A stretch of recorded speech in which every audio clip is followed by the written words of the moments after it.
everybody, and welcome to the Wealthy LaLa Show with myself, Laurie Laursen. Today is episode 204 2. I was trying to think this morning how many more shows I need to do before I'm going to hit the 250 so that I can just be straight up. I'm just looking at my calendar. Oh, it's December 6th will be 250. I've got a big circle with a happy face on it for December 9th, 251. When I don't do the dash two anymore. And you know what's funny is for those of you that are just starting to listen or tuning in, the dash two came from me starting my original podcast at show 100. It was what was suggested to me. I didn't really ask any questions around it or like trust my intuition with it. I just went, okay, that's what someone told me. And then as time went on, I was like, well, when I was at show 50, I was really saying I was at 150. And I remember when I hit show what was called 200, which would be show 100, someone said, wow, you've done 200 shows yet. And I'm like, well, no, actually, I've only done 100. And it just kept, like, for me, it was the divine God source, universe, whatever, letting me know that that wasn't congruent for me to count the shows starting at 100. So when I got to 150 was around that time I started, you know, almost renumbering them, 151-1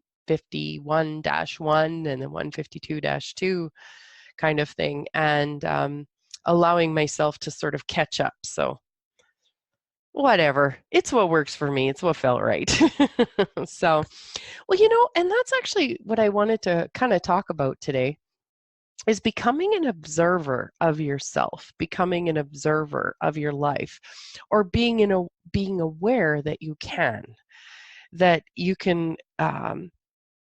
watch yourself. Like, how sometimes, you'd be like, oh, why did I do that? Why did I do that?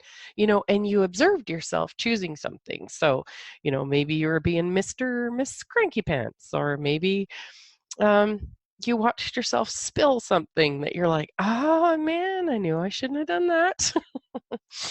Well,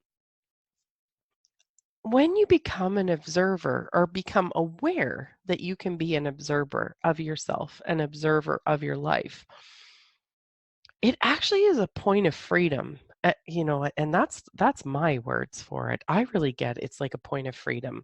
It's a place where you can then start to see how you really choose things, what you're choosing. And what is really exciting about that? Because that could be like, well, what good does that do me, Laurie, to actually observe, right? Just one sec. Like, what does it do to, so I'm Miss Cranky Pants, watch myself become Miss Cranky Pants. And it's like, okay, so I watch myself. Now what? Like, what good does that do? Well, this is what I love about having gone to Dr. Joe Dispenza's workshop just recently, is that what I was able to get, or something else, one of the millions of things I was able to get from that workshop, was the ability to observe myself so much more with clarity. And then to be able to stop and take note, to check in, what did I just do great? What did I do really, really great here? Well, okay, so I chose to be Miss Cranky Pants. What did I do really, really great? Well, I didn't take me as long to realize I was Miss Cranky Pants. I didn't choose it for a whole day. I just chose it for 10 minutes. And actually, it was pretty cool. I was actually aware of it, which is something I wasn't before. So I can look at that too. So there's an acknowledgement piece about what you did. What did you do good? Like, really push yourself and stretch yourself, because we're used to going, oh my God, there I was, Miss Cranky Pants. Okay, poop, just crap on myself. That's it. Leave the energy there. Well, this isn't allowing us to do that anymore. It's like taking stock of a situation and go, what did I do? What did I do good? What can I acknowledge about myself? Well, I showed up. I said I was going to have a conversation with this person. I did get to Miss Cranky Pants, but I showed up for the conversation. Huh, that's pretty cool. I didn't really want to. I was nervous about it. I was uncomfortable, but I still did it anyways. And then, so, find something. You guys, we got to find something to acknowledge and love and admire and be proud of ourselves for. And you know what? There is something. And the thing that's cool about this is when you start to look for those things to acknowledge, admire, love, be proud about yourself for, those kind it's like it puts you in a state of question to receive more of that, and it will begin to open you up to that kind of thing. And then and then really it starts to create neurons in your brain to look for possibilities.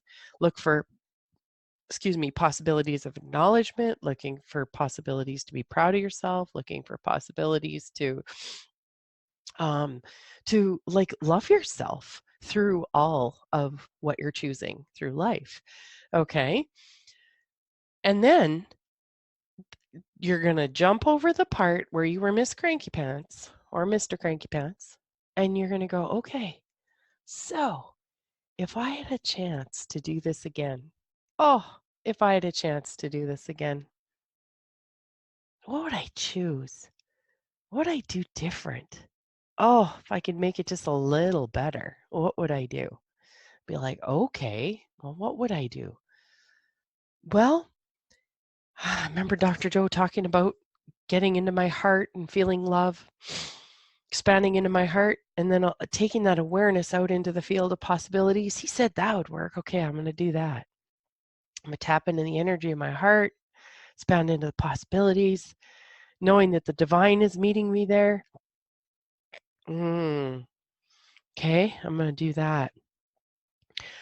Oh, another thing I'm going to do, I'm just going to allow myself to maybe like zip my lip, just keep my mouth shut. And if I can't say anything where I feel like I'm contributing to the conversation, I'm going to keep my mouth shut. And then I'm just going to allow myself to choose that.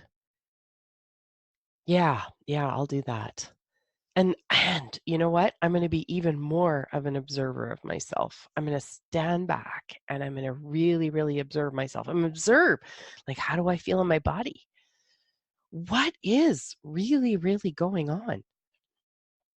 And then allow myself to, you know, look at it afterwards.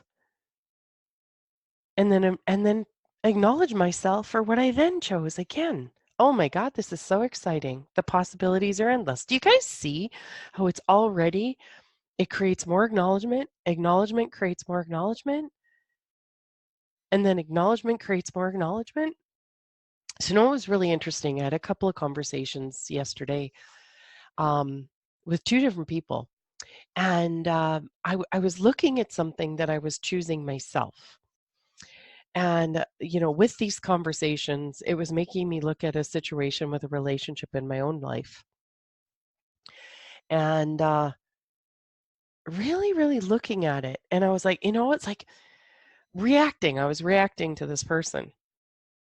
And there's someone that I really care about. And there's someone I really love. And someone I'm close to.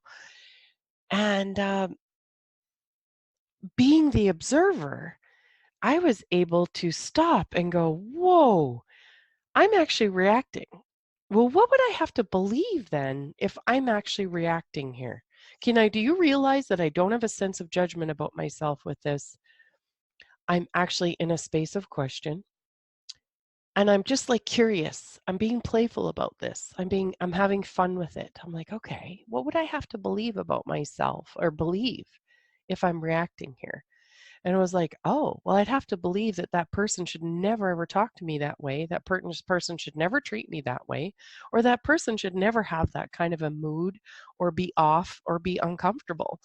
And I'm like, whoa, there may be a few super, super big expectations there.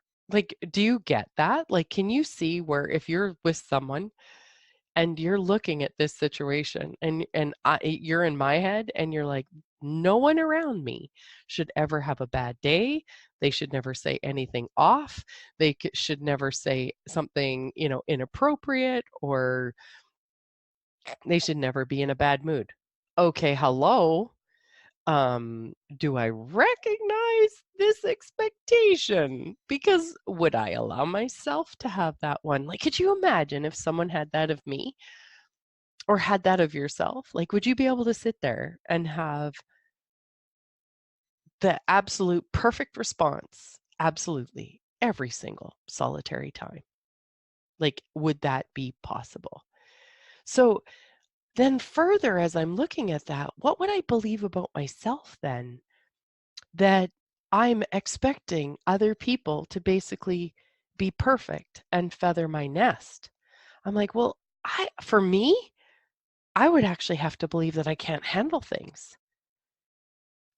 I would actually believe that. I would believe that I can't actually handle other people's um, off or uncomfortable emotions, like anything other than, fairy dust and joy and happiness. That would actually make me pretty conditional. So just letting you know, if you ever hang around me, you can only be happy. You can only bring fairy dust. You can only be in whatever because that's all I can handle. Like, do you get that? But do you see what happens when you allow yourself and invite yourself to be an observer of your life, be an observer of what you choose in your life? So, looking at that situation now, it's like, okay, what can I acknowledge about myself? Wow, I can acknowledge that, holy mackerel, I'm a super aware observer of what's going on in my world. Now, that is cool because I remember being so unconscious about my life before. I didn't know why I responded, why I reacted, why I was upset, why I was disappointed. Um, And I'm able to look at this now. So this is really cool. Now, one thing that's really, really neat is Dr. Joe talks about this, that when you actually look at something in your life and you are able to get to what I call like the bottom of it, there's actually a liberation of energy in your body because you're no longer attached to beliefs from your past. You're no longer, like having fear and worry projected into your future. And as you break those bonds, it actually liberates the energy that you had going towards those things to come back into your body. And I will tell you that honestly, as I'm doing this right now on this show, I am literally feeling a liberation of energy in my body. Now, this is so exciting because this is something I can do myself. This isn't something that I need Dr. Joe or a guru or anything else for. And I will tell you that that's what these meditations are doing for me is the meditations are allowing me to break open all of the stuck that's been in my body and in my energy field that's allowing me as the observer to be able to go in or around my life and be able to see the clarity. Oh my God, this is just so beautiful. This is so incredible. You guys, this is huge. This is so huge. So by being the observer of that situation now, where I have expectations of other people to behave a certain way around me, and then to know that I actually was really concerned more about how I could handle something. It's like, okay, if this situation was to happen again, how would I handle it? What would I choose? If I was going to become a better version of myself, what would I choose? Well, I would then choose to, hmm, what would I would know that I can handle this even greater now. I would be able to handle it even greater. I would become even more of an observer of my life. I would allow myself to know that I can handle anything. And whatever I can't handle, I'll then observe myself and become even greater at handling it. And what's really popping is my a mind movie, which is like a PowerPoint presentation that Dr. Joe wanted us to have made up for our workshop. And that is incredibly so it's like programming myself to my future. And there's this picture of a lion that I have where it's like, I'm confident I can handle anything. And it's reminding myself of that, playing that picture in my head that I am confident I can handle anything. I am confident I can handle anything. And oh gosh, this is so crazy. This is awesome.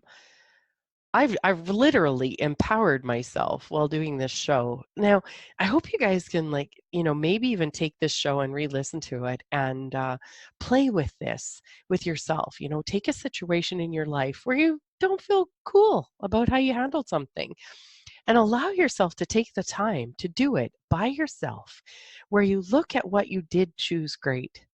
Okay? Then no judgment, no judgment, people. You got to jump over that part.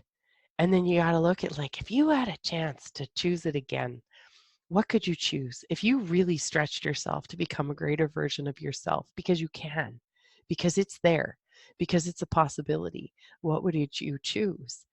And then allow yourself to play in that energy of the future you that you desire to create. Because the divine matches your effort, people. It matches your effort, and it will bring to you those things that show you that you've been choosing something greater. And you will get to have an experience of you that you are so proud of that, oh, guys, it is just amazing. So on that note, I want to thank you for listening. Please, if you feels light, fun, share my shows. That'd be great. And have a great day. Take care. Thanks for listening.